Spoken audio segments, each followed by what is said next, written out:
Uma seguidora do canal pergunta: como enfrentar e superar a dor de um divórcio para não ceder e voltar para um casamento com repetidas traições por parte do ex-marido?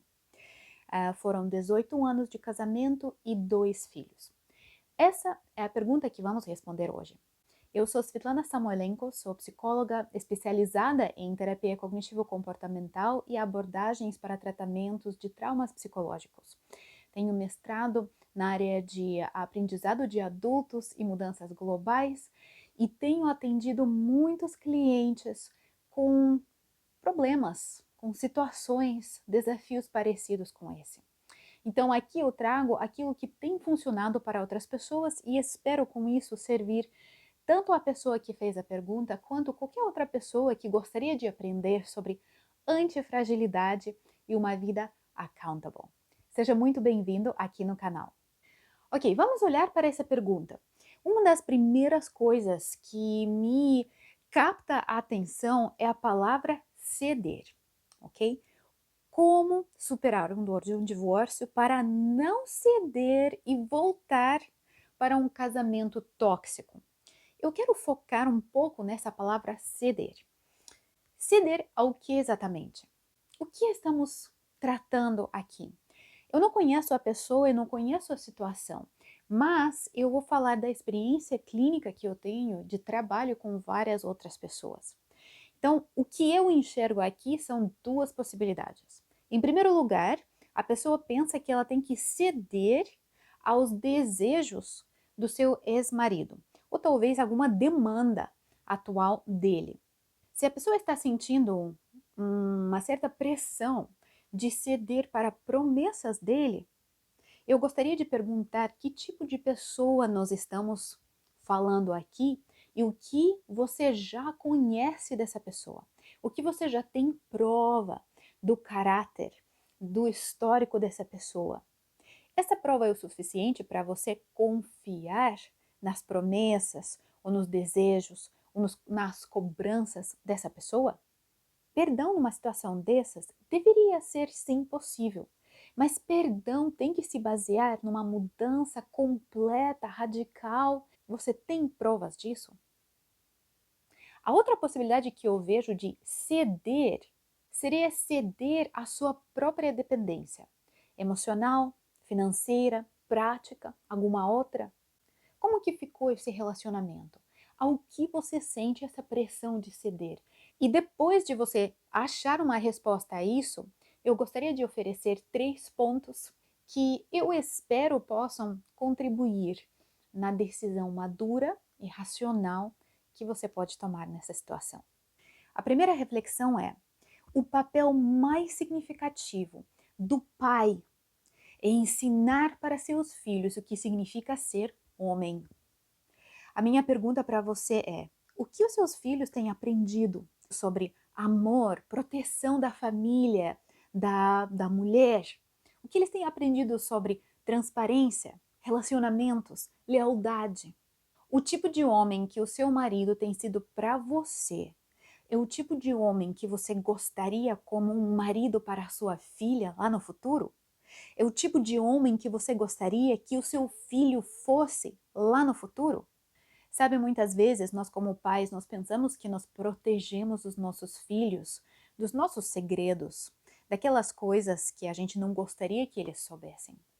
Mas mesmo com todo esforço da nossa parte, os nossos filhos percebem e sabem muito mais do que muitas vezes nós temos a coragem de admitir para nós mesmos.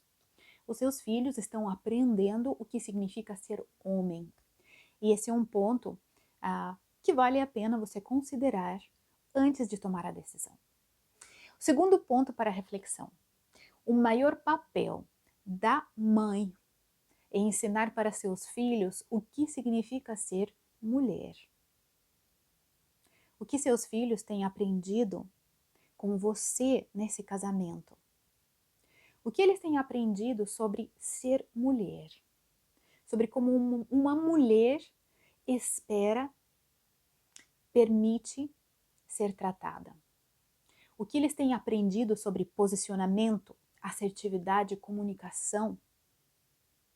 o que eles têm aprendido sobre integridade e espiritualidade. E o que eles estariam aprendendo sobre essas coisas se você voltasse para um casamento tóxico. O terceiro ponto para reflexão é sobre a dependência. Pode ser uma dependência emocional, financeira ou qualquer outra.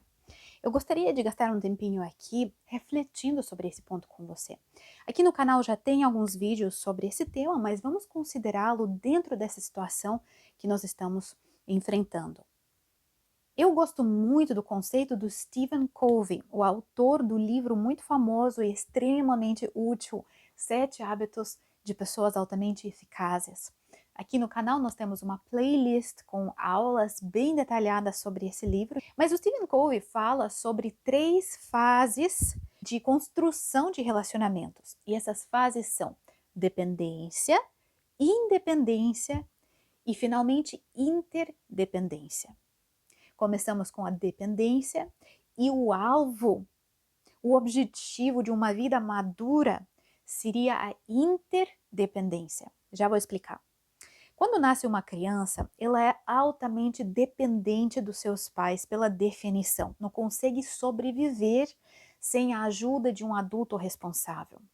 Quando essa criança vai crescendo numa família saudável, o que vai acontecer é que naturalmente ela vai querer começar a fazer coisas por conta.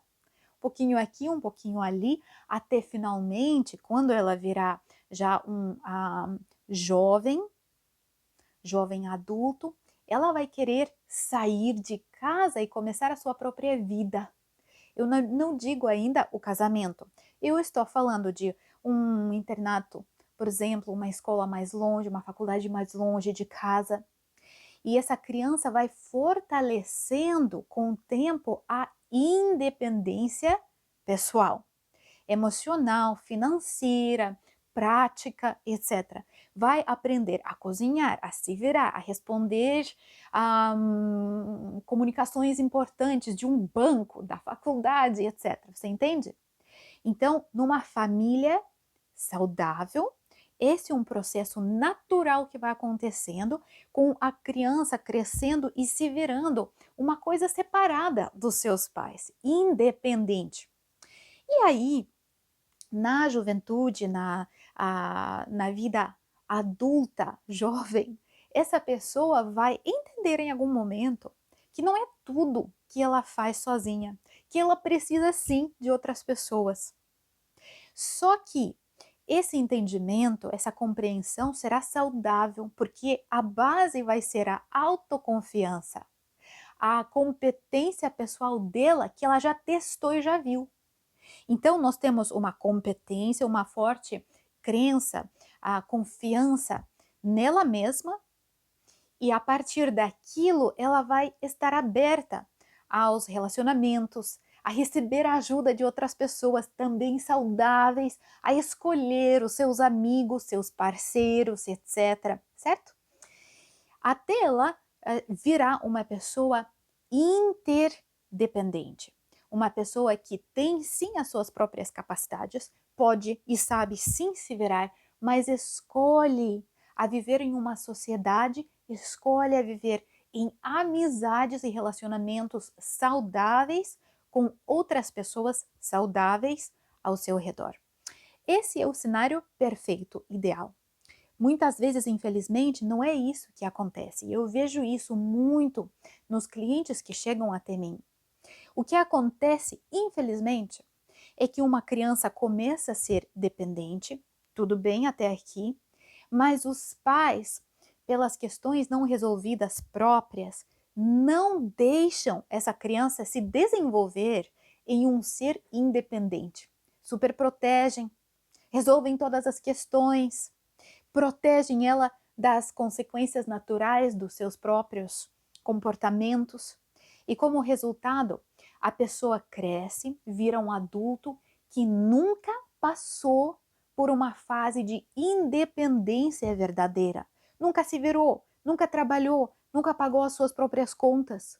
E o que nós temos? Uma pessoa adulta que ainda é dependente. Emocionalmente, financeiramente, de uma maneira prática, de algum outro adulto.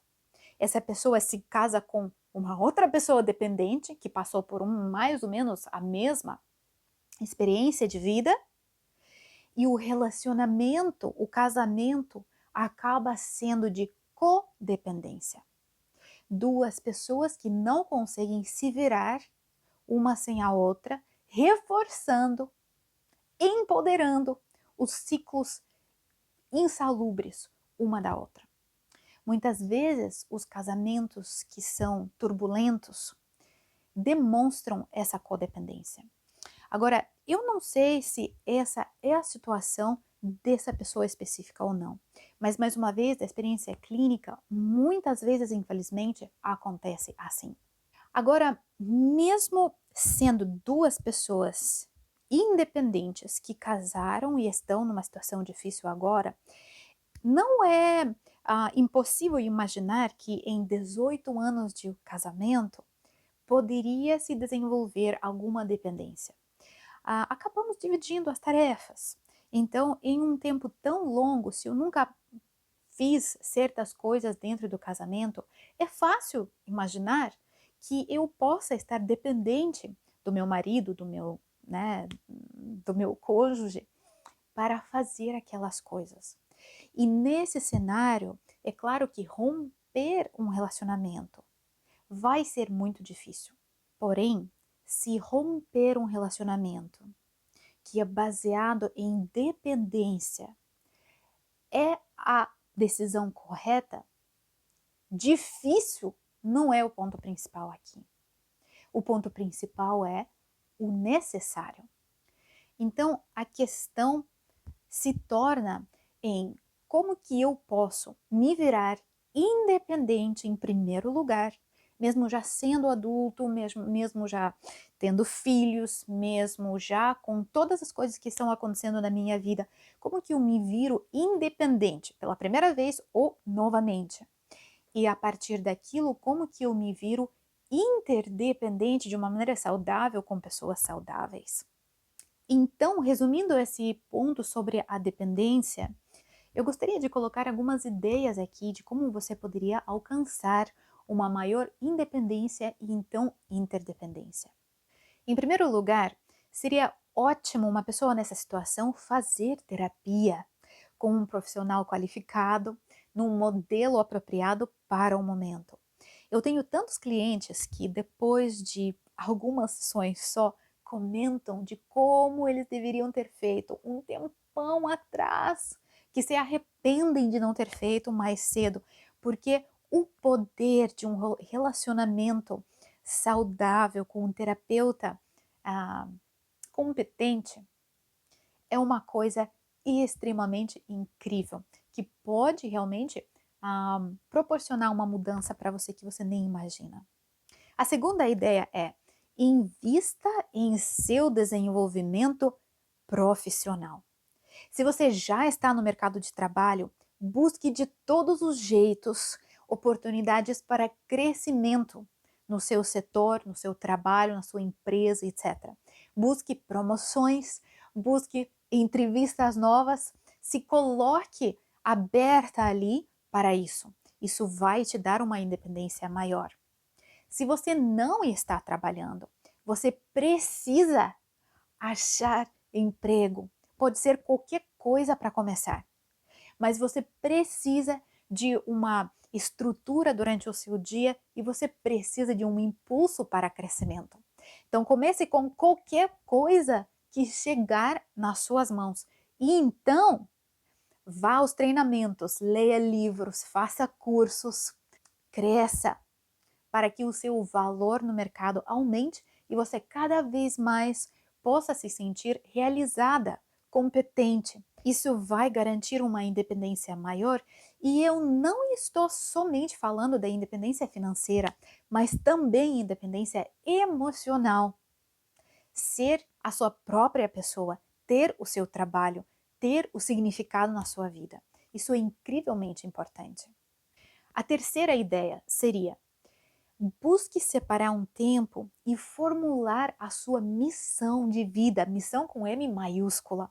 algo que te motive, algo que seja importante para você. Isso também vai gerar uma independência, um foco e uma disciplina no seu dia a dia muito maior. Mais uma ideia aqui. Converse com os seus filhos. Você não menciona a idade deles aqui, mas conversando da maneira que eles possam entender sobre o assunto de a família é como Deus imagina ela. O respeito, a lealdade, a comunicação, a proteção, o amor que Deus espera de um marido e uma mulher dentro de casamento. Converse com eles sobre a sua decisão de sair, por que você decidiu assim. Converse com eles sobre o que isso significa para o futuro deles. Tudo isso vai ajudar vocês, como família, a definirem o caminho certo para vocês. E esse peso não será somente seu. Eu não estou falando em dividir o seu peso com os seus filhos, que não tem nada a ver com isso. Eu estou falando em você ser honesta e transparente, assertiva na sua comunicação com os filhos que estão observando, que têm perguntas, que gostariam de entender os porquês das coisas. Por isso, conversa honesta, franca, transparente com eles é muito importante.